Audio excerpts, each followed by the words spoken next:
All right, we're rolling. So, this is Freedom Phil, like, subscribe. What are we going to talk about? Ironically, ways people on welfare can actually invest, like multi-generational welfare money, which turns out to be quite a bit if you know how to do it.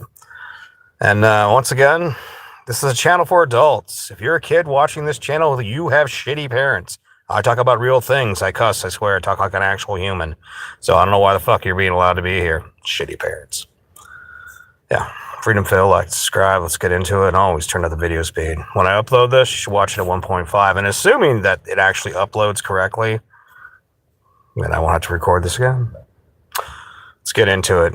And for those that are wondering, why can't I comment? Because only people that have been subscribed to me for a long time are allowed to comment. Filters out all the idiots. Also, for the majority of you, with the rare few exceptions, I don't care what you're thinking because most of you don't do it. Welfare gold. I got to thinking about this when I was listening to a guy talk about a technique that I'd heard used over the years. And they're like, well, what do you mean? This guy was getting divorced, this rich guy, Akon, or whatever his name was. And I'd seen this technique before. This guy, soccer guy did this, where he was marrying a Western woman, but he was smart. He had his investments all in his mother's name. So when things go south in the marriage department, no, you're going to get the small pittance of money. The rest of everything I've accumulated is in my mother's name. So effectively, not only am I taken care of through her, she's taken care of through me, and you're not walking away with most of my life's work. In fact, I've seen that a few times. I saw it one time with a buddy of mine. I worked with a coworker where his family had owned this property since they had settled it, cleared the land and everything, and, regrown timber and all that. And they made sure to keep the land in the elder family's name. And then when the elder family would pass on, of course, they'd get their stuff. But at that point, they'd be elders. And they're pretty well settled, so no divorce would screw them over. And this protected them through multiple divorces. Well, I'm going to take the house. Well, Honey Poo didn't know that the house was actually in the parents' name. Another buddy of mine where his father died in a VA bus accident. And, God rest his soul, he was a great guy.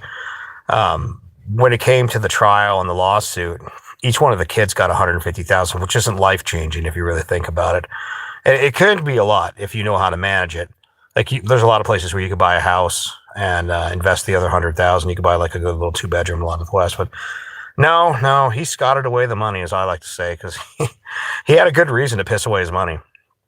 Because if he was on the system, he had better health benefits on the system and better food, this, that. He could sustain himself in perpetuity on the system. But off the system, the cost of his health benefits, because he had a weird disease where he never stopped growing and his organs stayed the same size, he needed to be on the system. So he literally bought a brand new pickup, bunch of motorcycles, bunch of quads, chainsaws. He literally went down the Walmart fishing mile and bought 2 of everything that he didn't want more of. I'm not kidding. It was nuts. That's why I say scotting away the money. But how did he keep the house in his name to protect him just in case, his wife tried to screw him over? Well, this house was actually owned by his mother. When she got a huge payout, she bought herself a place and he bought him a place as well. So that's her place. So when he got divorced, he didn't lose nothing. Now, so you start to think about that tactic in the trust of somebody else. And as long as you've got a tight family unit, like a high trust family, this technique works. Now, what if you were on the system? Couldn't your parents that aren't on the system technically invest for you? Well, they're not technically doing it for you, but let's just hypothetically say, for instance, you take some of your excess funds. Like, okay, let me give you an example. I got a buddy who faked crazy. I got like 5 or 6 friends who faked crazy, either faked crazy, disability. Like the one guy who actually had that weird disease, he was actually technically disabled, but it wasn't like he wasn't out cutting firewood and doing everything else on a regular basis. Because a lot of people think like scamming the system and they think about some like cheap, hood rats type of ghetto shit, or like, their EBT scams and stuff like that, which people do that. But basically, think about it in a different direction. What if it was just something casual, like, hey, you're on the system and you're getting $1,000 a month, and the system thinks you need $1,000 a month, but in fact, like one guy I knew, he lived next to his dad's diesel shop, and how he got away with this was they showed up and said, well, you can't live here. He's like, I'm the night watchman, and they're like, good answer. So he could do that. Meanwhile, the system thought he was paying $300 to his sister, so he was getting would normally be about 700, but he was getting 1,000. So when you figure in the money plus the food stamps, he had an extra like $500 a month to fucking play with. Anywhere from $400 to $500 a month. He got more food stamps than he needed. Plus, with the food banks, if he chose to, and all the wild edibles. I mean, don't believe me? Ask a Washington native how much food there is out in the forest. Ask a woodsman from Washington, like mushrooms, seafood, seaweed, everything. The Garden of Eden in the north is the best way I can put it. This guy was not doing bad. He was doing just fine. Now imagine if you took that extra $500 and then through the trust of mom or dad. And by the way, this would actually protect the parents in a way too, because then you're not going to abandon your parents. You're going to be taking care of them. And as long as they write in the will, it's guaranteed in the will that they'll, hey, this section of the money is his. These particular accounts, translation, their money that they siphoned over to you. Whether it's like welfare gold, like say you're even working a little temp job, because a lot of people on the system can work up to a certain amount of hours and not have their benefits affected. So you're doing a little side business, even under the table business. Like it doesn't have to be like people think drugs and stuff, but no, it could be cutting firewood, a little bit of construction. I've known tons of women that were on the system, that did home cleaning. And by the way, the rich people do not care. Like a lot of rich people are like, yeah, I'll pay you under the table, because unless it's like some rich people are really smart about it and they're looking at everything as an investment. And if they can get away with it, yeah, they like to claim it on their taxes, but sometimes you can't. They're just like, well, if I can't claim it on my taxes, I'll pay you a little less than what it costs normally, but then I'm not paying the government their so-called fair share. And then so you got these women who'll be doing home cleanings, making 200 or more per day, doing home cleanings. Also people who do landscaping and stuff like that under the table. Men, women, whatever. So there is actually a ton of opportunities. And by the way, this might actually explain when you go to a food bank and you see like the so-called poor Latino family driving, which is a vehicle that's not an Escalade, but not too far from an Escalade. It's not like a Navigator, but it's on that same category of overpriced fucking people mover. And you're like, how do they do this? Well, there's a lot of strategies. And so once again, all the money being invested with the parents means it's not technically in your name. Land, excess things. And by the way, you can own a certain amount of land and stuff on the system. Like if you worked your ass off in the early game in your teens, maybe early 20s, and you just got yourself a cheap piece of land, an RV, built like a coverall for it, that way it's protected from the elements. You're fucking set. Put a wood stove in it, call it good. Now, you could even have a little cabin or something if that's what you want to do. But you could see multi-generational wealth literally built on the system. And you're like, that's criminal, that's this. Hey, man, when the poor do it, we act like it's criminal. When the 1% do it, well, it's clearly criminal. But is it criminal? If the loopholes are there and you're not technically breaking the law, because, people say, well, when do you get all the payout? Well, when your parents pass on, and let's just say it was $100 for 40, 50 years, however long. And that all those years of compound interest, we're talking $2 million to $4 million. And then this doesn't include any sort of gold or silver that you might be stashing on the side. I got a family member that I'm pretty sure that's exactly what he did. Like he might have worked a little on the side within the boundaries of the system, but there was word back when he came into some money way back in the day that he bought a bunch of gold. And good on him. He bought it, held on to it, and then down the road, he decided to sell, and he paid cash for a nice little old house, a 3 or 4 bedroom over there in like the Midwest. So, this whole thing where people sit there and they talk about, living on the systems. No, living on the system's only as bad as you make it. It's just like when you think about those apartments in the hood or the Section 8, the reason there's shitty problems in Section 8 is because there's people who have shitty character. It's not because the windows didn't come pre-broken, the graffiti wasn't painted on there on purpose. No, that's the fucking people. The needles on the ground, that's the people. Now imagine for a second you do this in a more rural fashion. You don't live in Section 8. Now, this is the one scam that I think would probably get you put in jail. But if someone was going to go out there and they had a Section 8, I wouldn't surprise me at all if this is going on. I bet if we really looked into it, we'd find it. You have a Section 8 apartment, but then you live with your family in like an RV on your property, and you've been renting out your apartment. And you just say that's a roommate or it's a friend or that's a blah, blah, blah. Or whenever the people need to do something, you just say, oh, they're not here. And then you just basically, you call them up, hey, they need to do something, you need to show up.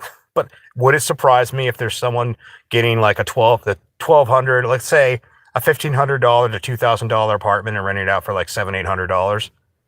Because if all the utilities are already paid, you're like, yeah, man, it's $1,000, all the utilities paid. Or even further than that, you see this with like, potentially illegals and whatnot. Yeah, we're renting this out. Our family lives here, but then you got bunk beds in a number of rooms, and the garage has got bunk beds, and you got like God knows how many people paying you $200-300 a month versus them having to pay full rent. You even get the club wagon so you can like use it as a carpool. Does that sound like something you might see with some illegals? Well, tactically, it wouldn't surprise me if there's some people in America doing it, but most Americans, it's all about image, and that's honestly why most broke people are poor and live and die poor. Is because the moment they have a dollar to their name, they just piss it away. They've got 1,000 ways to piss away. Like if they win the lotto, they'll piss it away in a few years because their entire mindset is, I can buy my way to happiness. Which, just like people that are like on drugs, just that next hit of dopamine, the next hit of whatever will make me feel good. And so that's why a lot of people that are on the system are poor. I've said this about truckers for years. Truckers are one step above welfare. And a lot of truckers get pissed when I say that. I'm like, no, think about it. How many of these guys you see out there, the moment they start coming into the money, mama got to have a new SUV. He wants a boat. He got to get a Harley. He got to get all this shit. And he does it on credit. He doesn't even really have a business that's fully established and built to make a lot of money. He hasn't got a bunch of people work for him, but he's got a lot of ways to piss away money he doesn't have yet. But because he's come into it a little good for a little bit of time, well, I guess we just better open the floodgates. And that's why they're fucking broke.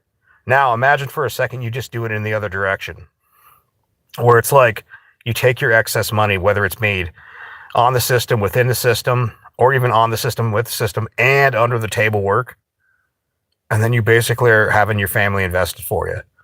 Also, on your end, buying a little gold and silver that you can stash away. Just saying. That's the thing about it. These people, like, I mean, you even get me as a guy that, like, I've hustled change, where I've, like, shake my backside for the money, but, like, yeah, shake it, need gas. I'm telling you right now, it is fucking ridiculously easy in America to get by.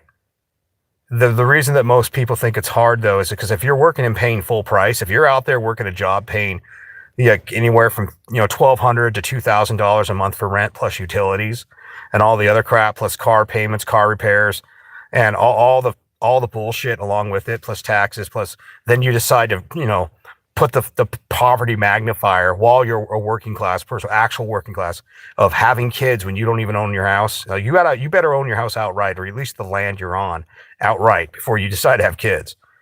Now, most people that are doing it the quote unquote correct way, yeah, I'd say, like, if we really want to get down to it, the people that have it the hardest are the lower and middle working class, like the lower ends of the middle class, but once you get it, there's this weird way to describe it. If you're dirt poor and on the system, you're doing far better than most people. And if you're a middle class and above, you're doing good enough. And once you get to upper middle class, you're doing really good. And then once you get to any levels above that, it's just like, hey, we have money and we're stupid with it, or we're really smart with it, But it's that range that a lot of people are in America of the lower working class, not the lower subsidized class, but the lower working class to the lower middle class that are always struggling. And I just think it's ironic because when you realize it, there's people that can be on the system and literally they can be taking their side money, having the trust of mom, investing it. Meanwhile, they'll take care of mom, so mom won't need a nursing home. And they're doing far better than people that legitimately worked. Anyways, I know what I'm saying is kind of a black pill for a lot of people, but I'm just giving you another way out, another ladder out of this system. I mean, look, I'm a big believer in minimalism. Work hard, save, invest when you're young, live as cheap as possible so you can invest even more.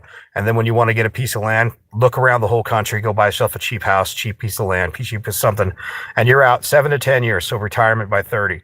But I understand a lot of people don't have the gumption to go out and make anything themselves or do anything. And to tell you the truth, it's come spring, it'll be 4 years since I've bothered to work myself. So, I mean, you know, honestly, I never believed going back to trucking I would have to be cheap meat in the seat again just because I've been out of the industry for a bit. But hey, whatever. I guess that's what I'll deal with next spring. But the point of it is that sometimes I do look at the system and think, if you're going to make a system that's so fucking easy to be broken, like all you got to do is be like, I have the hut-to-huzz, waggity woo. Like, I know I'm kind of nuts. I see those situations where I'm like, hey man, work hard, save money, do this, and everybody's looking at me like I'm speaking some fucking like gibberish or some shit. I'm just staying common sense. And after a while, you start to think, well, if the world's gonna, have a religion around wastefulness and insanity, fuck it. Maybe I am nuts. Maybe I am. I'm smarter than the average bear, but I mean, if you're gonna punish somebody for speaking the truth, then why should I feel bad about taking advantage of the system that basically is designed to fuck everybody over? You know? And that's what's weird about it. It's kind of like the whole joke of religion in a sense. When the righteous path is punished for existing, then it's not surprising when people walk the wrong road. But then it's like, you got to think, how long can you be a good righteous person? Until one day you're just like, hey, you know what? I've tried doing the right thing. I've tried being the honest person. It's like when you have a devoutly religious family. I was watching the movie the other day. Dracula Rises from the Grave, and the Father Monsignor was like, well, what religious are you? And he's like, I believe in honesty in all things, and he's blah, blah, blah. And it's like, he just tells him, I'm an atheist. And this guy loses his mind. He asked you to be honest with him about the situation, give you an honest answer. And when you're honest with him, you give a truthful answer, he flips out. Now think about that for a second. Isn't that the society we live in? Well, you're better off lying to you and telling you what you want to hear than we are being honest and telling you the truth. And so, in this kind of casually corrupt world, it has gotten to the point where it's actually ridiculously easier, at least in the first world. And this is why you see so many foreigners showing up to America to get on our system, because they know what I know. Like, don't think that you don't have a bunch of people coming over here. Oops, I'm pregnant, blah, blah, blah, anchor baby, blah, blah, blah. And then they're living and they're working for some of their family's businesses under the table or doing this or that or whatever way they can. Yeah, they're milking the system. Now, the fact that you don't see more Americans doing this because most Americans are just obsessed with consumerism. But yeah, it's just food for thought, man. Really, it is. And I just kind of laugh about it because it's like, if I can get by on anywhere from $100 to $200 a month, $300, and I don't even get food stamps or nothing. If I can get by on almost next to nothing, imagine what you could do if you were getting 1,000 or more, and then working under the table. And really, you put that together, and then you use the magnifier of the trust of mom or dad or whoever. And they're guaranteed in old age they'll be taken care of. I mean, think about think about what comfort that must be to someone getting older, knowing that your kids will still be there to take care of you. Yeah, that's something, right? And I gotta wonder, just as the ultimate closing thought, are we going to get to more of a world like this as we get to more of a subsidized UBI world? They're like, what do you mean? Well, once it becomes apparent that we don't need a bunch of people doing jobs that robots do better, are we actually going to go back more towards family values and just sticking together? Because, I mean, if there's no real point if you don't have to go to a job you don't want to do, at that point, if you're basically free to do whatever you want, you could do a craft or a thing that you enjoy doing or a job you actually prefer doing, and you actually would have the time to have a family, actually be a family. Who knows? Maybe we'll see families, big houses again. And, mom and pop will have their room and, multi-generational family housing. I don't know. It's just a thought. And by the way, you've kind of seen that with farms before. Like here's mom's house over here. Here's the brother's house on this side of the back 40. Here's this. And everybody's kind of located together. Just some thoughts. Take it easy. Freedom Fill out.